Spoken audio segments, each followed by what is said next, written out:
Welcome back into another episode of the Believe in Georgia Tech podcast. We are your co-hosts. That is RJ Schafer. I'm Jackson Caudell coming to you on Monday night.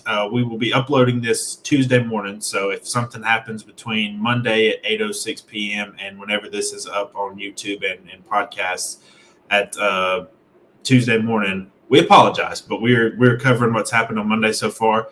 Got a lot to dive into since we last did our episode National Signing Day. There was some sweating going on with Josh Petty there for a little bit. Nothing. I think everybody knew it was locked up, but he didn't sign till late Thursday night.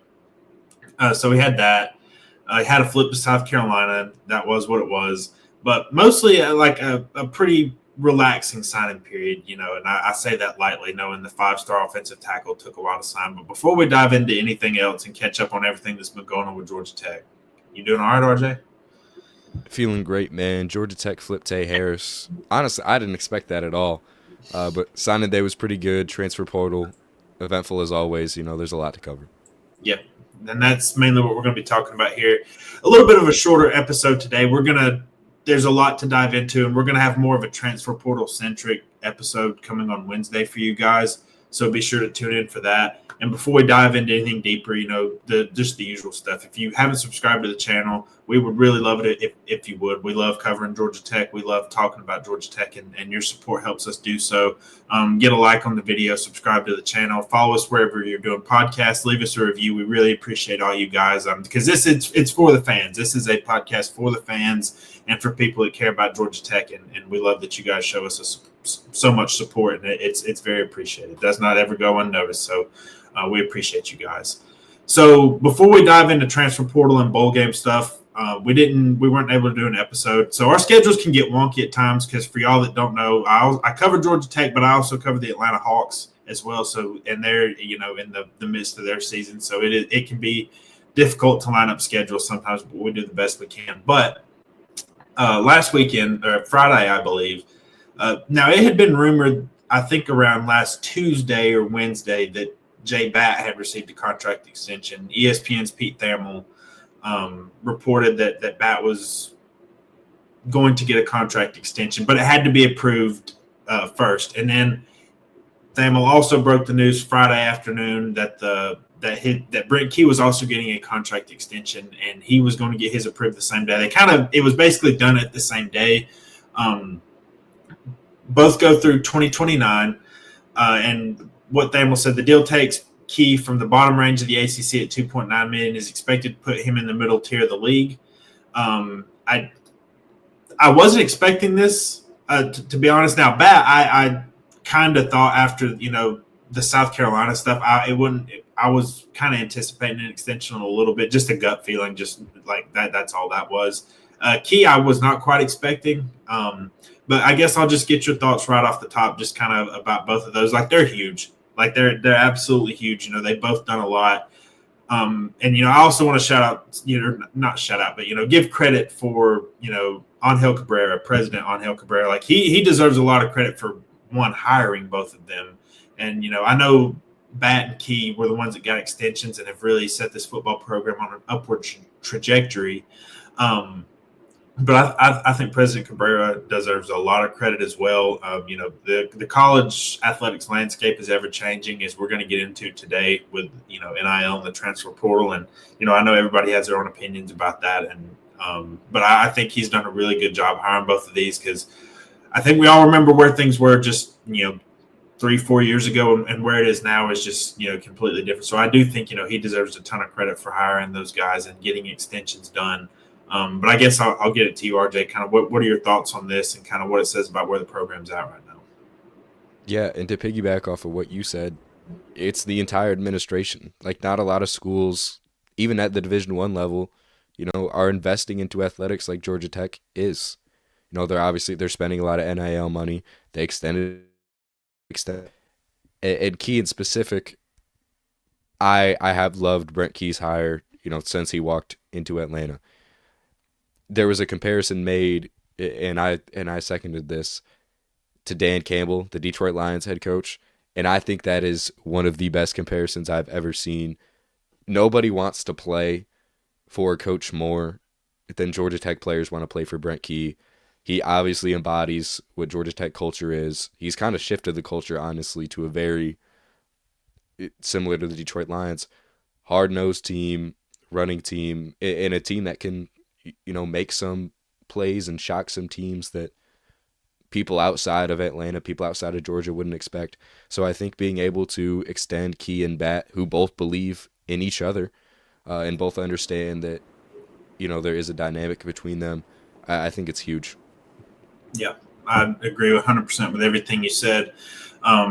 Both guys are locked up now, and they can continue just on the upward trajectory because things are going to get probably crazier before anything ever dies down. Like I just that this isn't usually my realm of expertise, so I kind of keep my thoughts to a minimum when it comes to conference realignment and all the restructuring going on. But it is a challenging thing to navigate, and I think Batts and Cabrera and Brent Key as well have done a really good job of doing so. So that was really good news after some South Carolina speculation and getting both those guys under contract for the long term. So things are trending up. So I guess let's dive into the bowl game before we hit some. I think the main topic today is transfer portal stuff, as I think everybody would know. But Georgia Tech is heading to Birmingham to play Vanderbilt in the Birmingham Bowl. That was the way things had been trending. I know not everybody likes the bowl projection stuff. Nobody really pays attention to it. But I will say usually the week before is when they really are pretty accurate. I will say at least, in my time of covering Georgia Tech and just kind of following college football as a whole, which has been my whole life, like college bowl projections usually are fairly accurate in that last week. And it seemed for the most part, at least on some of the major outlets I read, that it was kind of becoming a thought that Georgia Tech was going to head to Birmingham. Remember we had the mishap last year. It was reported that Georgia Tech was going to play Troy in the Birmingham Bowl, and then all of a sudden, it did a little switcheroo there, and Georgia Tech headed to the Gasparilla Bowl, where they obviously beat UCF in that bowl game. I guess just some early thoughts on the matchup. Just again, one thing, and like I said, we're going to talk about the transfer portal. That's going to dictate a lot of how this game could play out, unfortunately. Just who's going to play, who's not going to play for both sides. I know Georgia Tech has obviously had some entries into the portal, as we're going to get into. Vanderbilt has had some entries into the portal. So we're not going to do a deep dive on the game right now. There's going to be plenty of discussion about this game. Just kind of some initial thoughts on the bowl game matchup and kind of where they're headed and everything. Yeah, for the sake of Georgia Tech fans, I think it almost is the perfect matchup. You get to play an SEC school. Granted, Vanderbilt is not a humongous brand in terms of SEC schools. Obviously, Power 5 school is going to be a big brand. They're not Texas. But being in Birmingham, close to Atlanta, done this year, it has been pretty incredible. And I don't, yeah, and like I do understand your point. I don't want to make it sound like we're putting down playing Vanderbilt in the bowl game, because like that, I don't want to make it sound like that. But like there had been a lot of the projections had them playing Arkansas or Oklahoma. I saw a couple of Floridas out there as well. But yeah, I do think just with the year Vanderbilt's had, because I think if Vanderbilt had like a semi-normal 6-6 season, I think there'd be maybe a little luster to it. And Georgia Tech as well. Like Georgia Tech got here by upsetting Miami. You have everybody remembers the 8 overtime game against Georgia, even though they lost. Like they saw the effort they put into that game and how close they were. And you had the upset in Ireland, and then Vanderbilt obviously with the shocker over Alabama 1 week after Alabama beat Georgia. They almost beat Texas. Like Vanderbilt, and in the midst of all this, they lost to Georgia State. So like it's just been a weird season for Vanderbilt. But like I think that's the most interesting thing to me about this is just both teams have kind of been giant killers in a way this year, and they stylistically are a little bit the same. I'm not going to say it's just exactly the same, but I do think there are some similarities there. But didn't mean to cut you off. I just want to get into that. Yeah, and I think it's really exciting too, because you don't really see bowl games. A lot of times are one-off matches. Georgia Tech and Vanderbilt have a lot of history. Birmingham is not that far from Atlanta, not that far from Georgia in general. So I kind of think it's a slam dunk. I mean, you could have been. Not that I think this was going to happen. It was kind of projected 3 weeks, 4 weeks before the season ended. But Georgia Tech was getting projections to go to the Game Above Sports Bowl in Detroit. I don't think that's a great destination. Would have been good for you. Would have been good for me. Uh, but I think it is probably the best destination Georgia Tech could have got. Is that crazy? Um, as far as logistics go, yeah. Like I have to say, like, this is just me being completely selfish about it. And as far as somebody that covers the team, like, for me, it's easy. Like, it's a day trip for me. Like, it's just a couple hour drive, go cover the game, get back. Because the game's at 3:30 Friday, December 27th. It'll be on ESPN. And the good thing about bowl games is, this is kind of like a duh moment, but like it's the standalone game. There's no other bowl game on at that time slot. There's other bowl games on that day, but you have that 3:30 time slot pretty much all to yourself. So like that is one thing. And I do think plenty of people are going to be tuned into this game. It's not going to be the most watched bowl game by any means. I'm not saying that, but I do think there's going to be plenty of intrigue with the quarterbacks and the head coaches. Clark Lee played at Vanderbilt. Like you have that going there too. Is it two head coaches who played at their alma mater going against each other in a matchup? But yeah, I would say logistically, like I would think for a lot of fans, it is it'll be an easy game to get to. We should also mention that Brent Key is from around the area, so it's a bit of a homecoming for him. So that's kind of nice. He talked about it in the press conference yesterday that he's going to have some friends and family there, which would be cool. Kind of an underrated aspect of the game. But yeah, I think just logistically, it's an easy thing for fans to get to, because I know there's a lot of Georgia Tech alumni in some places like Boston and stuff where they were projected to go. But I do know for the fans in Atlanta, like that's not the easiest thing to do. And for some of the other things, like Tampa last year was a fairly easy trip, I would say. I don't want to put words in anybody's mouth, but I think it was a fairly easy trip. And like I think this is a lot easier. Like I think this was, again, in terms of location, and just you can make a day trip out of it. You don't have to, you shouldn't have to, or you wouldn't have to pay for a hotel if you didn't want to, things like that. So I would agree as far as those things go. Like that was probably the best you could get. Yeah, and I think in terms of a matchup, it's fun as well, because if these teams, granted, I don't think either of these teams are going to be at full strength, because you will have people that opt out. Obviously, there's going to be people in the portal. But seeing Diego Pavia versus Haynes King, that's kind of a marquee quarterback matchup. Yeah. I don't think that's crazy to say. I just think it's going to be a really fun game to watch, even if you're not necessarily a Georgia Tech fan. Yep, I agree. And again, we're going to get way deeper into this matchup. We're kind of very surface level stuff right here. I also thought this might just be me, but I thought bowl announcements came much quicker yesterday than they have previously, because I remember the whole mishap last year of Georgia Tech Troy in the Birmingham Bowl, but it's actually Georgia Tech UCF in the Gasparilla Bowl. I feel like that announcement came at like 7:00 or something on Sunday night. Like I felt it was like really late into the night, or not really late into the night, but like kind of starting to get into the evening where it gets dark and you're like, still waiting on the bowl announcement. I thought everything went much quicker yesterday. I thought everything was kind of in by like 3:30 or 4. You kind of knew where everybody was playing. But yeah, that was just a little random note I had. But yeah, like I said, we're going to dive into the bowl matchup a lot deeper. It should be a very fun game. And we've got like 3 weeks to plan for it, so we got plenty of time.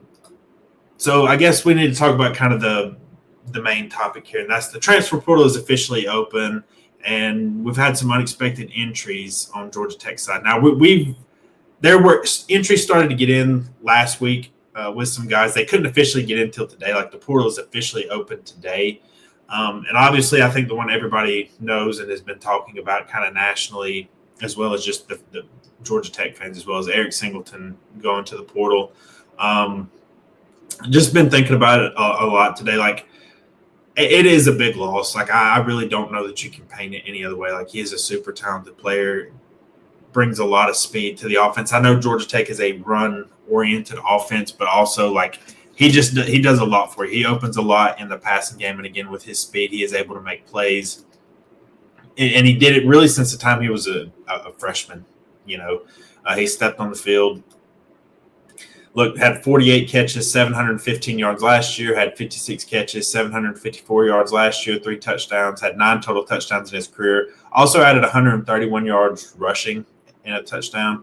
So he just a really good player pretty much from the day he stepped stepped on campus at Georgia Tech. I know there were some portal rumors last year. Ended up staying at Georgia Tech, having a pretty good season. That was a little bit unexpected today.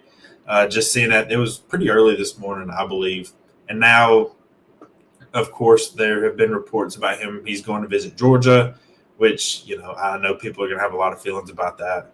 And, obviously former Georgia Tech wide receivers coach Josh Crawford, who did recruit Singleton to Georgia Tech. He's the running backs coach for the Bulldogs now, so you do have that connection right there. I think Auburn and Ole Miss were some other teams I've read that he's going to go visit. I can't confirm that, but that's at least what's being reported right now. So just get your thoughts on this. Like, I think it's a pretty big loss because, as we'll probably dive into, like, the receiver depth is a bit of a question mark, especially after the bowl game, because Singleton is in the portal.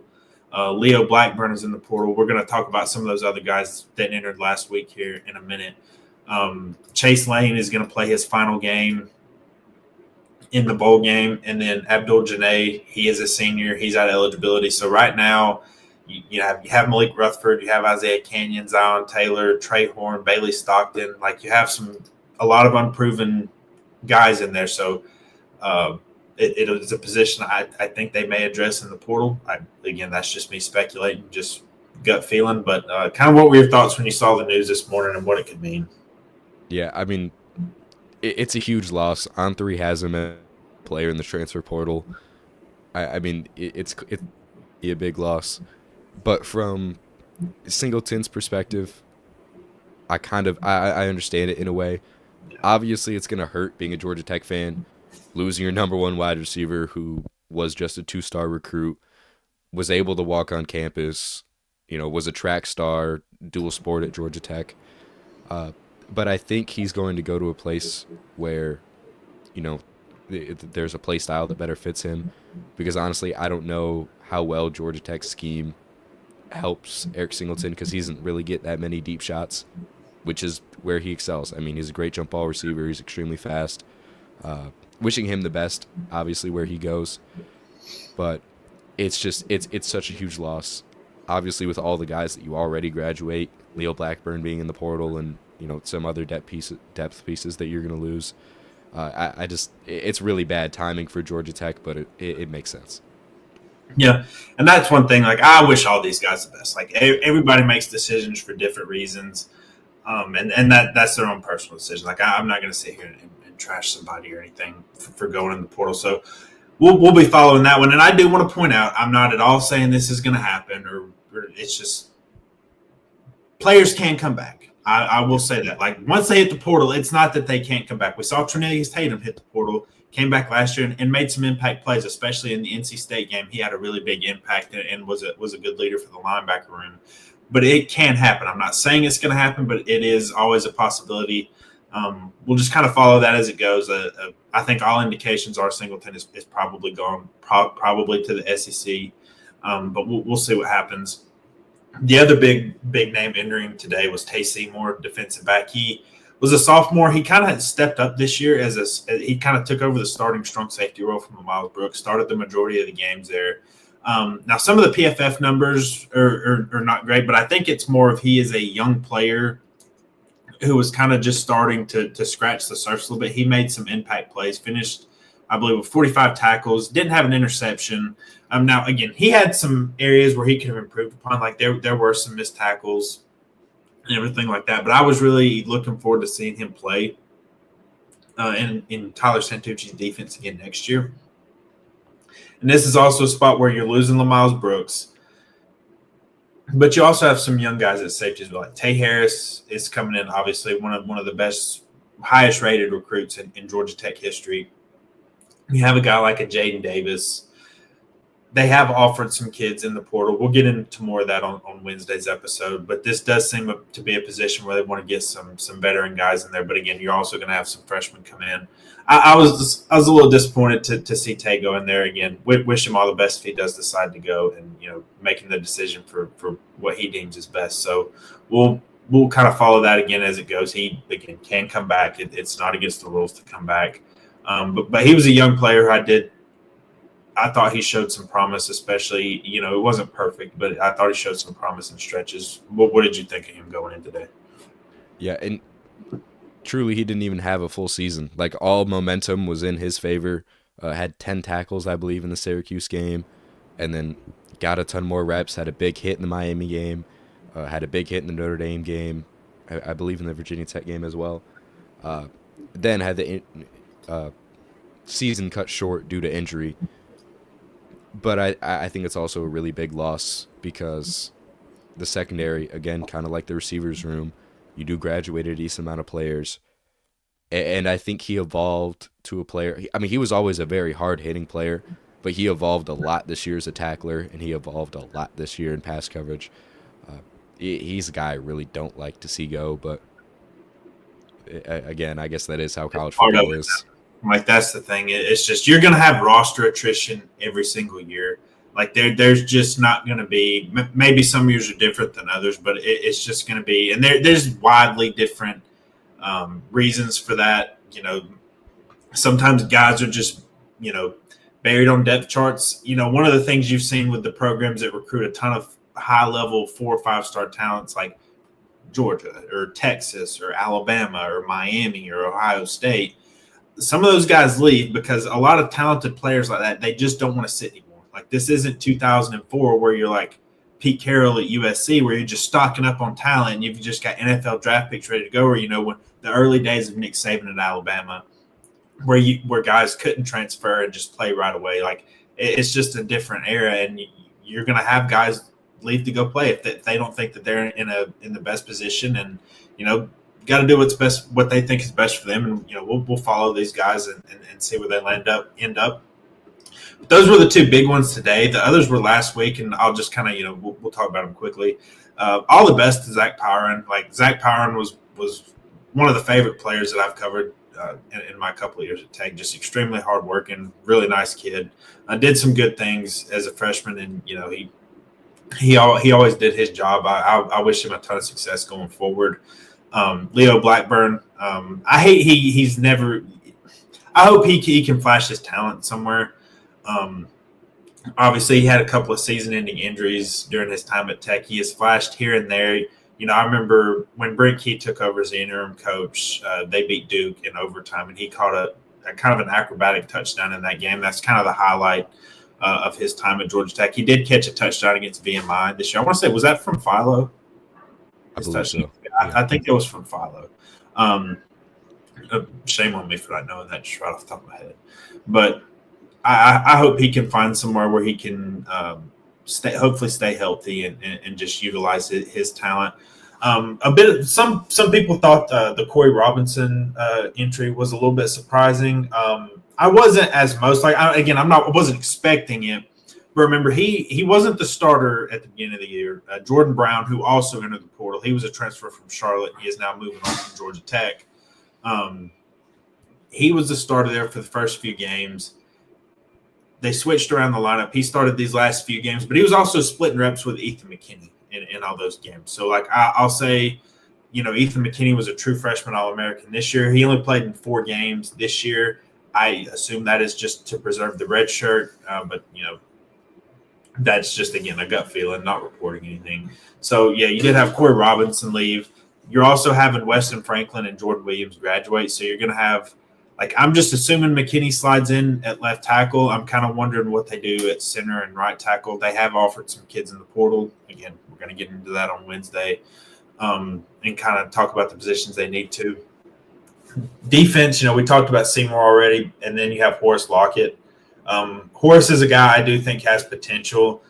Just never got on the field, and I again wish him all the best, and hopefully he can find a place where he can go shine. But kind of out of that group, what kind of stood out to you, and just kind of your overall thoughts on it? Because those are the guys that have hit the portal so far. Also, Evan Dickens did hit the portal, but he was not on the roster officially this year. So yeah, Leo Blackburn. I should say.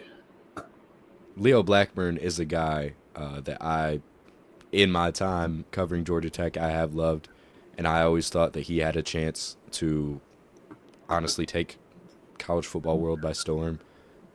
6'5", 220, he has NFL size. He is extremely fast. One of the fastest on the team, probably, besides Eric Singleton.